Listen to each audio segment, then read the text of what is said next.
Good morning student. आज हम class 7th का 9th चैप्टर है पद परिवर्तन, उसका अध्ययन करेंगे। पद परिचय। शब्द वर्णों का ऐसा संगठन या समूह जिसका निश्चित अर्थ हो शब्द कहलाता है, यथा हरीश, यद्ध, संप्रति, कमल आदि। संस्कृत भाषा में शब्द को पद कहा जाता है। पद शुभदिंत पद शब्दों के मूल रूप को प्रतिपादित करते हैं। इनके साथ सुप आदि प्रत्ययों का तिड्न आदि प्रत्यय लगने पर वे पद कहलाते हैं, यथा राम, भवति, गुरुवे, पठिष्यति आदि। पद के भेद। पदों के दो भेद हैं, विकारी और अविकारी। विकारी पद ऐसे शब्द या पद जिनमें काल, लिंग, पुरुष, वचन एवं विभक्तियों के अनुसार विकार होते हैं, वे विकारी कहलाते हैं। जैसे लता, लताया, पठ, पठिष्यति, एक, एका, वद, वदतु आदि। विकारी पद के दो भेद हैं, सुबंत जिनके अंत में सुप आदि प्रत्यय लगते हैं, इन्हें सुबंत कहते हैं। संज्ञा, सर्वनाम, विशेषण इसके अंतर्गत आते हैं। तिदंत जिन पदों के अंत में तिद, ती, निंत आदि प्रत्यय लगते हैं, इन्हें तिदंत प्रत्यय कहते हैं। तिदंत प्रत्यय किन्हें कहते हैं कि जिनके आगे जो होता है तिदंत प्रत्यय, ये जो है तीन, त्री, ये प्रत्यय लगते हैं, उनको तिदंत प्रत्यय कहते हैं। क्रियापद का मूल रूप धातु कहलाता है। प्रतिपादिक भी प्राय धातुओं से ही बनते हैं। सभी शब्दों के बीच रूप में धातु रहता है। भू धातु में भवति, भवती, भवता, भवंती आदि क्रियापद बनते हैं। रम धातु में राम प्रतिपादिक बनता है। इससे सुप आदि प्रत्यय लगने पर राम, रमो, रमा आदि पद बनते। धातुओं का विभाजन 10 गुना ही निहित है। अविकारी पद के दो भेद होते हैं, निपात और अव्यय।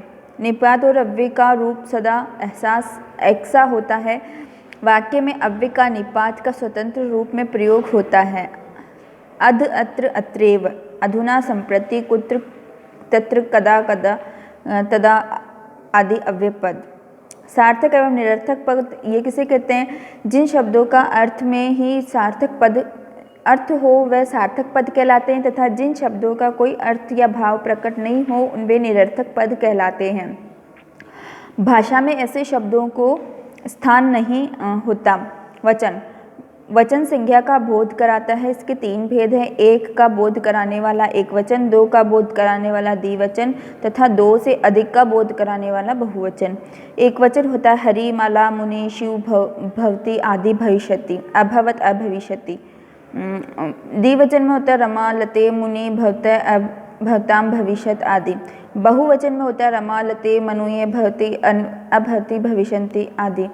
पुरुष में वक्ता, श्रोता आदि की दृष्टि से पुरुष के 3 भेद हैं। वक्ता के लिए उत्तम पुरुष, श्रोता के लिए मध्यम तथा अन्य के लिए प्रथम पुरुष का प्रयोग। स, तो, ते, रमा, रमो, रमा, भवति, भवता, भवन्ति आदि प्रथम पुरुष के उदाहरण हैं। त्वं, युवाम, भविष्यति, भविष्यता, भविष्यति आदि मध्यम पुरुष के उदाहरण हैं। अहम, आवाम, वयम, भवामि, भवामः उत्तम पुरुष के उदाहरण हैं। भवाम का प्रयोग सदैव प्रथम पुरुष में होता है। अब जैसे लिंग आते हैं, जैसे आपके वचन चलते हैं ना कि पुरुष चलते हैं ना कि एक प्रथम पुरुष, मध्यम पुरुष और उत्तम पुरुष, तो यहाँ पे इन तीनों के लिए बताया गया। वचन चलते हैं तो वचन इस तरह से चलते हैं कि जैसे हरि का है तो इसमें हरि रहेगा, इसमें हरो हो जाएगा, इसमें हरेया हो जाएगा, तो इस तरह से यहाँ पे बताया। और अगर लिंग, स्त्रीलिंग, नपुंसकलिंग और पुल्लिंग, उनको कैसे कहते हैं? संस्कृत में पुरुषवाचक संज्ञा के लिए लिंग पुल्लिंग, स्त्रीलिंग संज्ञा के लिए स्त्रीलिंग संज्ञा के लिए स्त्रीलिंग के अलावा अन्य के लिए नपुंसकलिंग, जैसे कि राम, भ्राता, स, तोते आदि पुल्लिंग, देवी, सुता, लता, रमाता, सतेता आदि स्त्रीलिंग के उदाहरण हैं।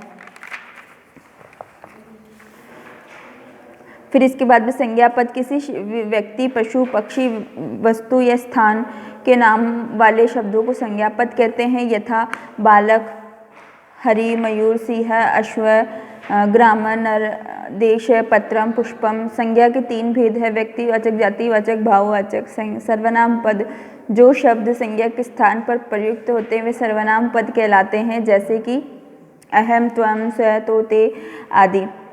अर्थात अस्मद, युष्मद, तद शब्दों के रूप में ये सभी सर्वनाम होते हैं। विशेषण पद संज्ञा, सर्वनाम या विशेषण की विशेषता या कमी बतलाने वाले शब्दों को विशेषण कहते हैं, जैसे कि कृष्ण, उच्च, बुद्धिमान, मधुर, मलिन, गंधहीन आदि। स्वरांत, ऐसे शब्द जिनके अंतिम वर्ण के में स्वर मिले हों उन्हें स्वरांत कहते हैं, जैसे कि राम का हो जाएगा राम, म, अ, अर्थात शब्द के अंतिम वर्ण म में अ स्वर मिला हुआ है, अतः राम शब्द स्वरांत है। स्वरांत पदों को अजंत पद भी कहा जाता है, जिसमें स्वर से अंत हो रहा है उनको अजंत पद भी कहा जाता है। अकारांत में राम, बालक, शिक्षा, सिंह, गजा, छात्र, विद्यालय आदि। अकारांत में लता, लता, माला, सुधा, गीता, सरिता आदि। इकारांत में हरि, ई, मति, सुधि, विति, निधि आदि।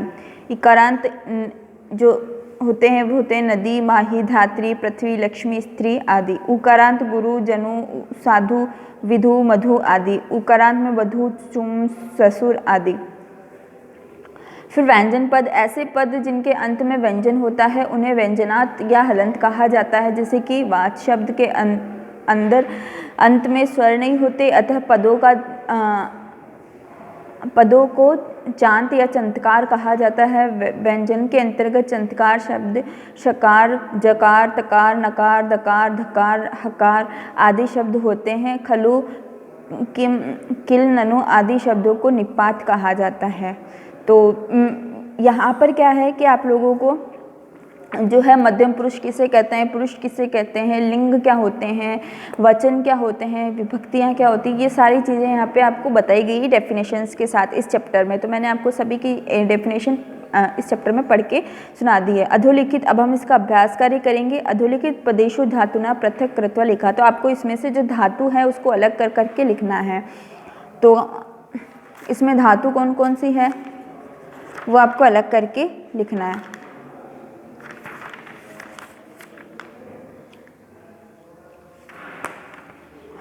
तो मैं इसका PDF आपको भेज दूंगी, जो इसके क्वेश्चन आंसर से अभ्यास कार्य हैं उसका PDF मैं आप लोगों को भेज दूंगी। और यहाँ पे मैंने आपको डेफिनेशन सारी पढ़ के सुनाई दी थी, तो ये डेफिनेशन आप लिख लेना, इसका भी मैं PDF के साथ में ये भेज दूंगी।